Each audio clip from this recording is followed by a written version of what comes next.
Isang ginang mula sa Pili, Camarines Sur ang humingi ng tulong matapos maloko umano ng kanyang kamag-anak na nagpakilala bilang isang fixer sa Land Transportation Office o LTO. Kwento ni Michelle Moreno, taong 2022 or 2022 pa nang ma-impound ang motor ng kanyang kapatid at agad din nilang inasikaso ang pagtubos dito at naglabas ng 26,000 pesos. Ngunit sa halip na sa opisina mismo ng LTO sila dumiretso, ay umasa sila sa kanilang kamag-anak na nangako na aasikasuhin ito.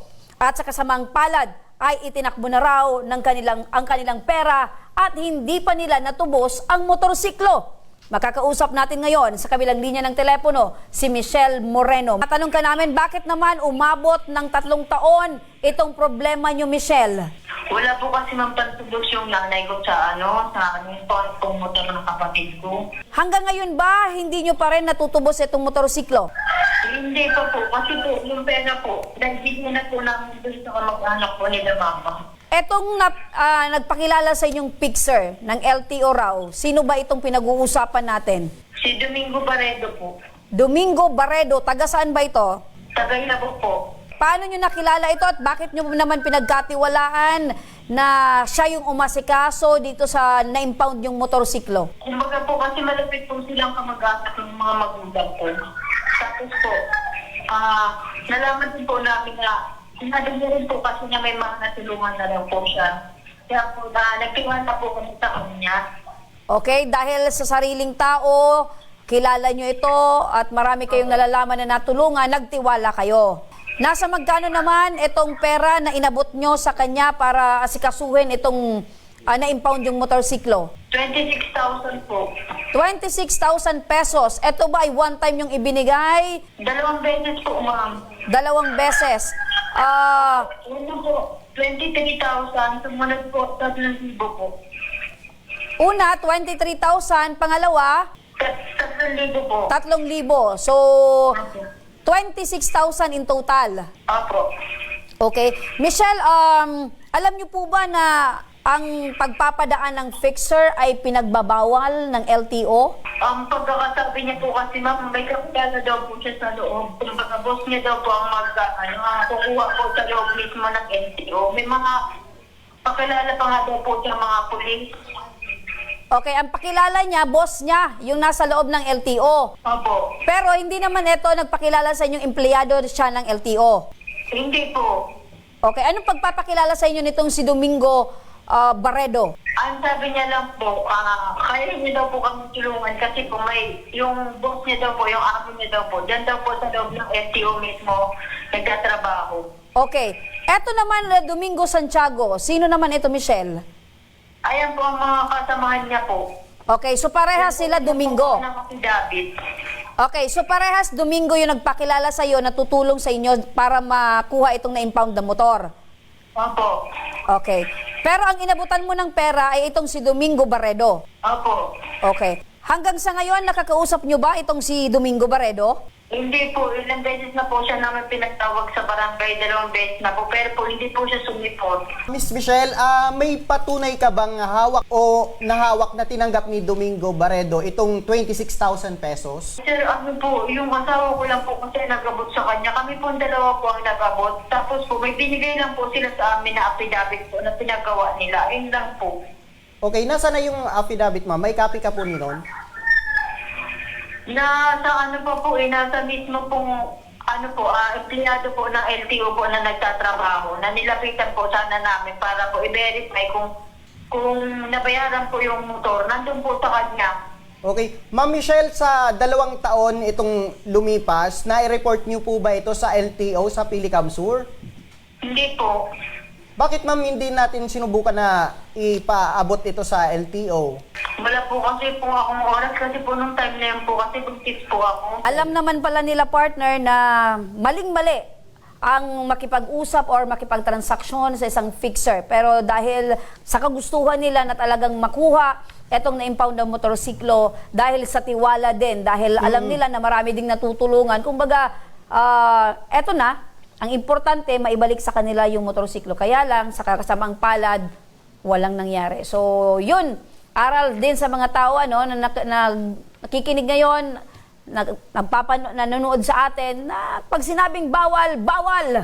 Tama, partner, bawal talaga. Kasi ako, pag nung kumuha ko ng lisensya ko sa pag-drive, talagang nag-exam ako noon. Oo naman, LTO. partner, para naman malaman mo talaga na ikaw ay kwalipikado bilang isang driver na mabigyan ng lisensya. Kasi pag yan ay dinaan mo sa fixer, pumasa ka man, alam mo sa sarili mo na hindi mo dinaanan yung tamang proseso. Yes, kaya ngayon, talagang makikita mo sa kalsada, maraming na-aksidente. Oo. Yung karamihan, base sa LTO, meron mga fixer daw yung mga lisensya nila. O kaya naman Pero wala. that was before, partner, no? Ngayon naman, napakahirap kasi maraming dinadaanan at bago na ngayon yung scheme ng pagkukuha ng lisensya. May schooling pa ata Correct. yung driving school. Eto, partner, no, sinusubukan nating tawagan si Domingo Barredo para sagutin sana itong reklamo, pero hindi na siya sumasagot sa tawag natin. Ibig sabihin yan, partner, merong tinatago. Meron.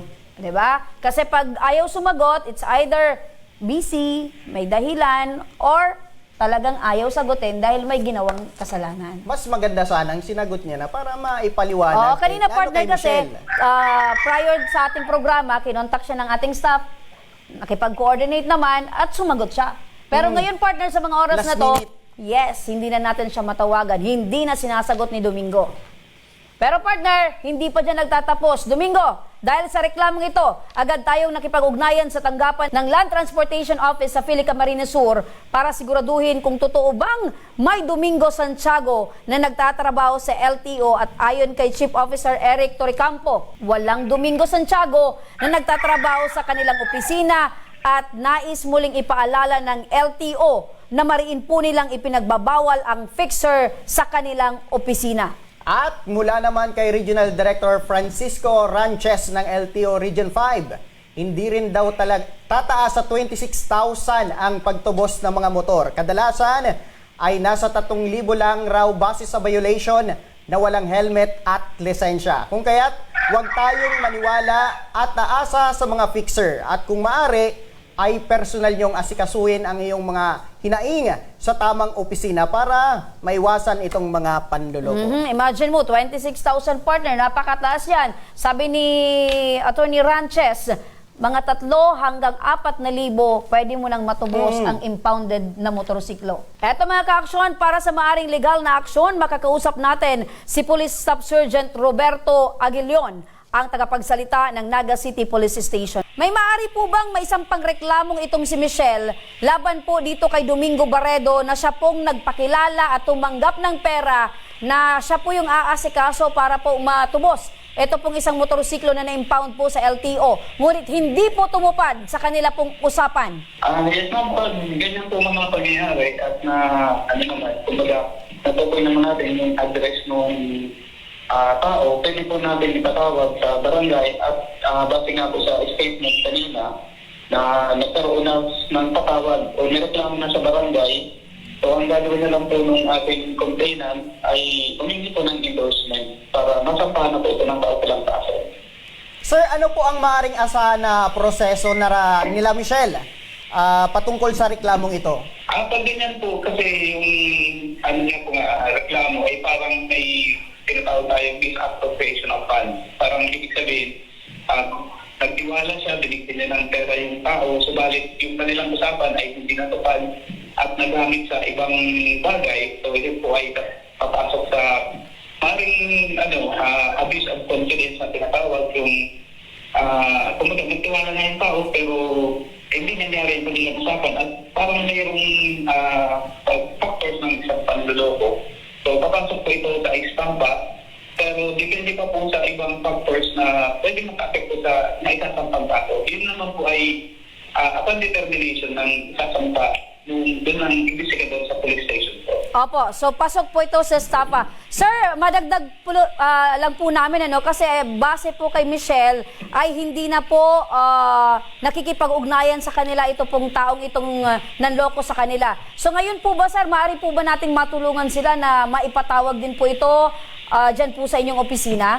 Pag ganyan po kasi ma'am na hindi na po siya nakikipagharap sa barangay, ibig sabihin ng wala siyang plano talaga makipag-ayos. And ang magiging hakbang na po natin ay sampan po ng appropriate case kasi kung papatawag din naman natin sa police station, yun naman po ay papasok mo sa investigation at ang magandang proseso po niyan, magiging na talaga sa endorsement sa barangay para makapagsampan sa ng kaukulang kaso. Ayun, so idaan sa barangay para makapagsampa na din ng kaso.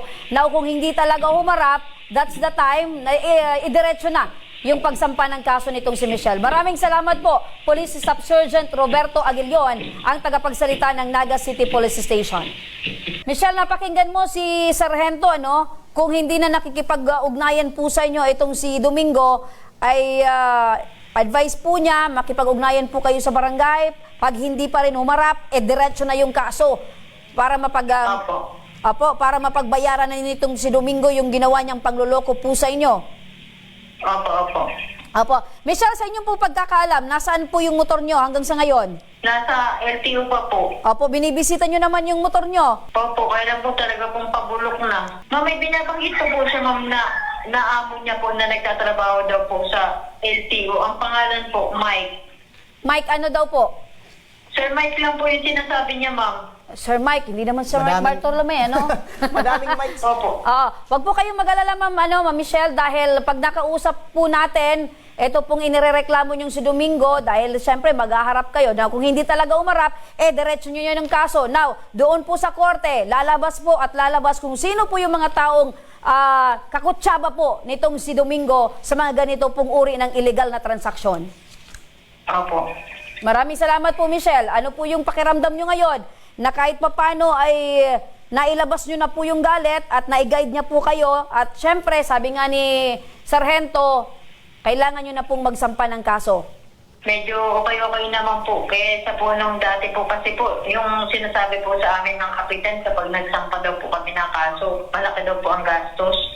Ayun, so Kaya po para pong pinanghinaan po kami ng loob. Opo. siguro may punto din si Kapitan kasi lahat naman po pag ikaw ay nagsampa ng kaso, talagang may karampatang pera pong kayong gagastusin. Pero wag po kayong mag-alala, Michelle, dahil tutulungan po namin kayo na ito pong reklamo, itong kaso ay maisampa po ninyo. Opo, salamat po. Maraming salamat po.